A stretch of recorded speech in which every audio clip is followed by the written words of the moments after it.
in a race situation, you're trying to go as fast as you can, okay? Get all those bumps so the trails. This is one of the reasons I say racers and A riders are some of the worst when they get into a trail riding environment, because they see everything as a race course, and I'm practicing for the race, and you know, they see their buddy, they're looking, oh, there's my buddy up there, I got to catch him, okay? And so it's hammered down, and then their buddy might have been following the trail and gapping them, okay? And taking the rough lines because he's practicing, and he's getting better because he's hitting all the bumps, he's hitting the longest lines on the original trail alignment, and meantime his friend that's getting gapped is cutting the trail to, quote, keep up, okay?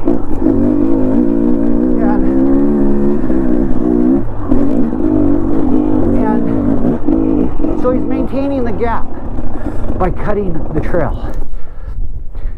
Is he better? Is he improving? No.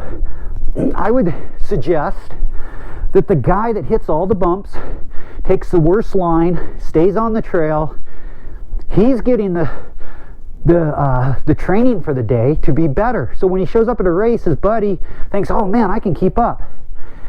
Well, not really, because what have you done?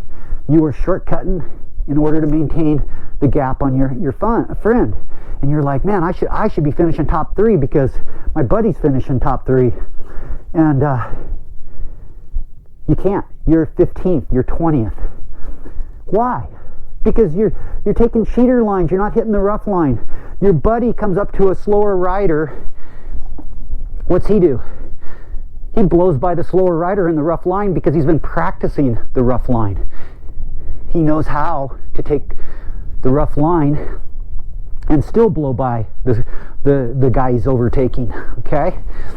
Meanwhile, you can't do the same thing. You end up following. You come up and you wheel suck the slower guy, and you get sucked into riding that guy's pace, and you follow and you follow and you pray for a mistake, where your buddy just went blowing by him, and now you just gave up another 2 minutes to your buddy's time, and now you're scratching your head while your buddy puts up a time that puts him in the top 3, and you're back there in 20th.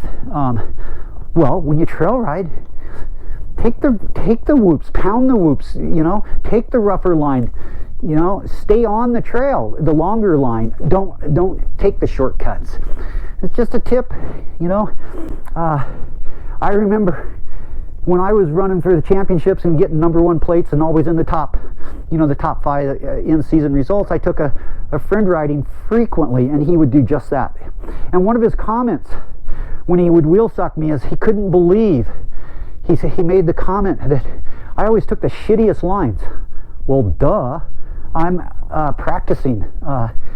If the guy I got to pass is in the good line, where am I going to pass him? Am I going to just sit there and follow him in the good line?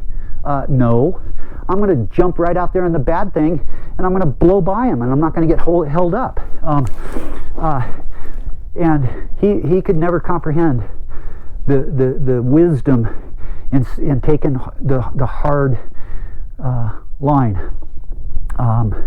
and becoming faster that way. So what would he do? He's chasing me, and in order to be able to wheel suck me while I'm out there in that hard stuff, taking a shitty line, he'd take the good line.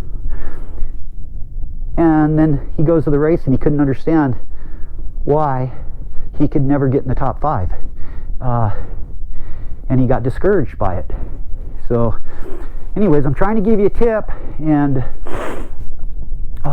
learn to ride the rough stuff. Now that I'm old and slow, I use my wisdom and knowledge to avoid the rough line, and I go ride pristine mountain single tracks where I don't have to get beat up in concentrated use areas. But I do have to carry a chainsaw because the remote backcountry trails require you to clear them if you want to ride them, because